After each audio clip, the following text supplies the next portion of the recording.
శ్రీమాత్రే నమ. జయ గురు దత్తాత్రేయ నమ. ఈ వీడియోలో మనం జూన్ 6వ తారీఖు వరకు కర్కాటక రాశిలో కుజగ్రహ సంచారం ఈ అబ్బాయిలు అమ్మాయిల యొక్క వివాహ వ్యవస్థ మీద, అలాగే ఆలస్య వివాహానికి కారణమైనటువంటి ఈ కుజగ్రహం ఈ కర్కాటక రాశిలో ఉండడం వల్ల ఎందుకు వివాహాలు ఆలస్యం అవుతున్నాయి, వివాహ సంబంధాలు కుదరకుండా, ముఖ్యంగా అబ్బాయిలు ఎందుకు వివాహంలో లేట్ అవ్వడం, వారి జీవితంలో సరిగ్గా సెటిల్ అవ్వలేకపోవడానికి కారణమైనటువంటి కుజగ్రహం ప్రస్తుతం కర్కాటక రాశిలో ఈ నెల అంటే ఇంచుమించు జూన్ 6వ తారీఖు వరకు ఆ రాశిలోనే ఉండడం జరుగుతూ ఉంటుంది. అయితే కుజుడికి అది నీచ స్థానం అవడం వల్ల తను అత్యంత పవర్ఫుల్గా బలంగా పనిచేయలేకపోతుంటాడు. సాధారణంగా వివాహం జరగడానికి, వివాహం తర్వాత అన్యోన్య దాంపత్యం ఉండడానికి కుజగ్రహం చాలా వరకు కారణమవుతూ ఉంటుంది. అయితే ఎక్కువగా అమ్మాయిల జాతకంలో కుజుడు భర్త యొక్క స్థాయిని, ఎటువంటి భర్త వస్తాడు, అలాగే జాతకంలో కుజదోషం ఎంతవరకు ఉంటుంది, ఇవన్నీ కూడా ఎస్పెషల్లీ అమ్మాయిల జాతకంలో కుజుడు ఎంత బలంగా ఉంటే వారికి వివాహం అంత తొందరగా అవ్వడం, అలాగే వివాహం తర్వాత కూడా అన్యోన్యంగా ఉండడం, అలాగే తొందరగా సంతానం కలగడానికి కూడా కుజుడే కారణం అవుతుంటాడు. అయితే అబ్బాయిల జాతకంలో కుజుడు ఎంత బలంగా ఉంటే ఆ అబ్బాయి అంత తొందరగా జీవితంలో తొందరగా చదువు పూర్తి చేసి ఎంబటినే ఉద్యోగంలో చేరి వివాహం కూడా తొందరగా జరగడానికి, అంటే తొందరగా సెటిల్ అవ్వడానికి మగవారి జాతకంలో కుజుడు అత్యంత బలంగా ఉంటే ఆ బలం యొక్క స్థాయిని బట్టి అబ్బాయి యొక్క భవిష్యత్తు, అతని వివాహం, అతని క్యారెక్టరు ఇవన్నీ కూడా ఆధారపడి ఉంటాయి. మరి అబ్బాయిల జాతకంలో శుక్రుడు కూడా భార్య యొక్క స్థాయిని చెప్పడం జరుగుతూ ఉంటుంది. శుక్రుడు అబ్బాయి జాతకంలో ఎంత బలంగా ఉంటే అంత అందమైనటువంటి, బాగా స్థిరపడినటువంటి మంచి డౌరీతో మంచి భార్య రావడం జరుగుతూ ఉంటుంది. అలాగే శుక్రుడు పాపగ్రహాలతో కలిసి ఉన్న, పాప రాసుల్లో ఉన్నా కూడా వివాహం ఆలస్యం అవడం, తొందరగా జరగకపోవడానికి కూడా కారణం అవుతుంటుంది. అంటే ముఖ్యంగా ఈ శుక్రుడు రవితో కంబస్ట్ అయి ఉన్న, రవికి బాగా దగ్గరగా ఒకే డిగ్రీలో ఉన్నా కూడా వివాహం జరగడం అన్నది చాలా కష్టం అవుతుంటుంది. వివాహం తర్వాత కూడా వివాహ బంధం అన్నది చాలా ఇబ్బంది పెట్టడం కూడా జరుగుతూ ఉంటుంది. అంటే సుమారుగా చెప్పాలంటే ఎక్కువ వివాహ వ్యవస్థ మీద మనం ఎక్కువగా కుజుడినే తీసుకోవడం జరుగుతూ ఉంటుంది. కుజుడు ఉన్న స్థానాలను బట్టి కుజదోషం నిర్ణయించడం జరుగుతుంది. కానీ శుక్రుడు కూడా ఈ వివాహ విషయంలో చాలా ప్రాధాన్యత చూపడం జరుగుతూ ఉంటుంది. అందుకని శుక్రుడికి అలాగే మన కుజుడికి సరైనటువంటి అవగాహన, సరైనటువంటి స్థానాల్లో ఉన్నప్పుడు కూడా ఆ వివాహ వ్యవస్థ చాలా అనుకూలంగా ఉండే అవకాశం ఉంది. ఉదాహరణకి ఎవరి జన్మ జాతకంలో అయినా ఈ శుక్ర కుజగ్రహాలు కలిసినప్పుడు వాళ్ళ జీవితంలో వివాహం తర్వాత ఎంత కొట్లాడుకున్నా తిరిగి మళ్ళా కలుసుకోవడానికి కూడా కారణమవుతూ ఉంటుంది.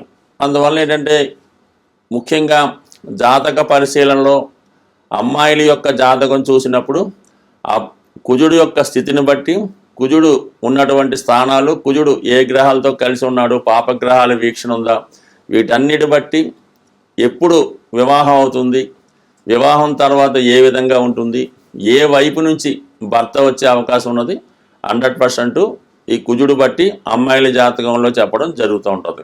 అలాగే అబ్బాయిల జాతకంలో శుక్రుడు ఉన్న స్థితిని బట్టి అబ్బాయికి ఎప్పుడు వివాహం జరగవచ్చు, వచ్చిన భార్య ఏ విధంగా ఉంటుంది, వివాహం తర్వాత జాతకుడు అదృష్టవంతుడు అవుతాడా, దురదృష్టవంతుడు అవుతాడా అన్నది కూడా అబ్బాయి యొక్క జాతకంలో శుక్రుడిని బట్టి కూడా ఉండడం జరుగుతూ ఉంటుంది. సో ఇప్పుడు మనం ఈ కుజుడు ఇంచుమించుగా మనకి జూన్ 6వ తారీఖు వరకు కర్కాటక రాశిలో సంచరిస్తూ ఎక్కువగా పుష్యమి, ఆశ్లేష నక్షత్రాల మీద ఎక్కువ సంచారం చేయడం జరుగుతుంటుంది. ఈ ప్రభావం వివిధ రాశుల వారి మీద ఏ విధంగా ఉంటుంది, వారు తొందరగా వివాహం జరగాలన్నా, వివాహం జరిగి కూడా ఇబ్బందుల్లో ఉన్న వాళ్ళు ఎటువంటి పరిహారాలు చేసుకోవాలి అన్న విషయాన్ని ఈ వీడియోలో కొద్దిగా డీటెయిల్గా తెలుసుకునే ప్రయత్నం చేద్దాం. స్వస్తి.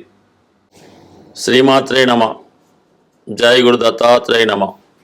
మీనరాశి వారికి పంచమ స్థానంలో సంచరిస్తున్నటువంటి కుజుడు ఇంచుమించుగా జూన్ 6వ తారీఖు వరకు 5వ స్థానంలో ఉండడం జరుగుతుంది.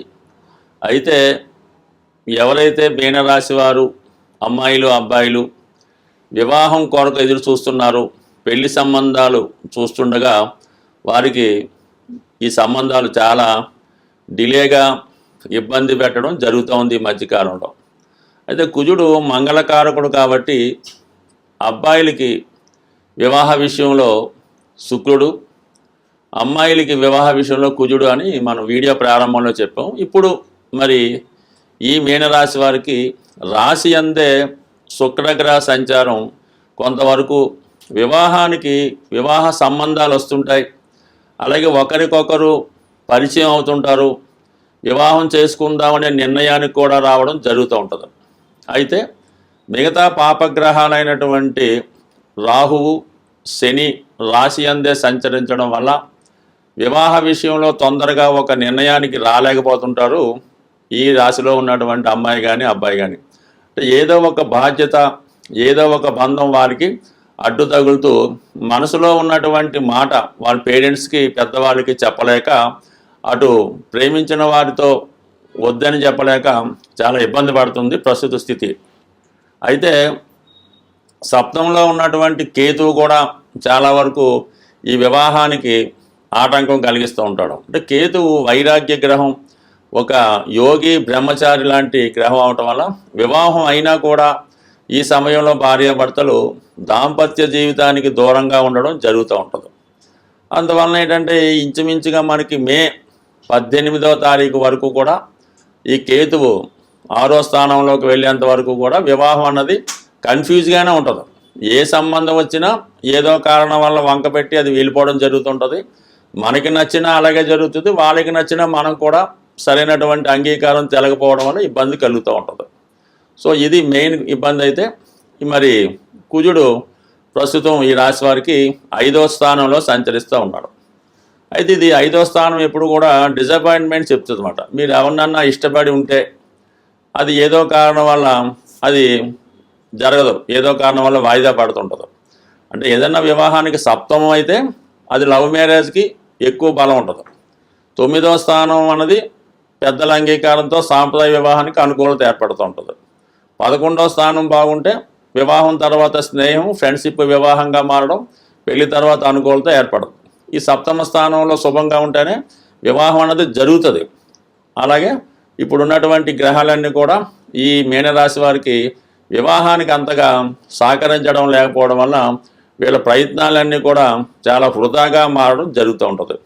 అయితే ఎక్కువ ఒకే ఒక హోప్ ఏంటంటే ఈ రాశి వారికి ప్రస్తుతం ఉన్నటువంటి గురువు 3వ స్థానంలో సంచరిస్తూ 7వ భావాన్ని వీక్షిస్తూ ఉంటాడు. అందువలన చాలా వరకు మరి మే 18 దాకా అక్కడ కేతు ఉంటాడు. ఈ కేతు అన్నది దానికి ఒప్పుకోవడం జరగదు. పోనీ ఈలోగా కేతు మారిన గురువు కూడా మనకి మే 15 మారి మిథున రాశిలోకి ప్రవేశిస్తాడు.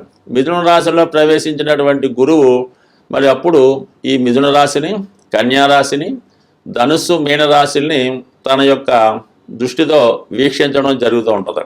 అంటే ఈ కార్నర్ 4 కూడా యాక్టివేట్ అవుతాయి అన్నమాట.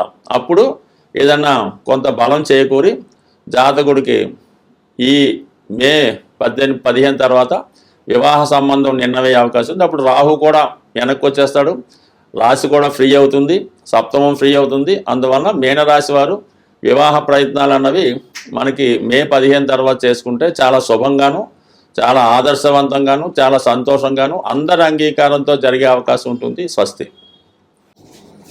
వివాహం ఆలస్యం అవుతున్నవారు, వివాహం తర్వాత భార్యాభర్తల మధ్య విభేదాలు ఉన్నవాళ్ళు, తొందరగా వివాహం కావాలన్నా ఏదైనా ప్రతిదానికి ఒక పరిహారం ఉంటుంది కాబట్టి సాధ్యమైనంత వరకు ఈ సుబ్రహ్మణ్య స్వామి ఒకటి కారణం అవుతుంటారు, ఆంజనేయ స్వామి కూడా ఒకటి కారణం అవుతుంటుంది. అంటే మనకి కలియుగంలో హనుమాను తొందరగా అనుగ్రహించే గ్రహం కాబట్టి ముఖ్యంగా ఒక 8 మంగళవారాలు ఆంజనేయ స్వామి వారి ఆలయంలో 108 తమలపాకులు, ఒక 5 బాగా ముగ్గిన అరటిపళ్ళు, కొద్దిగా సింధూరం, ఒక కొబ్బరికాయ ఇవి తీసుకొని స్వామివారికి తమలపాకులతో అర్చన జరిపించి ఒక 8 మంగళవారాలు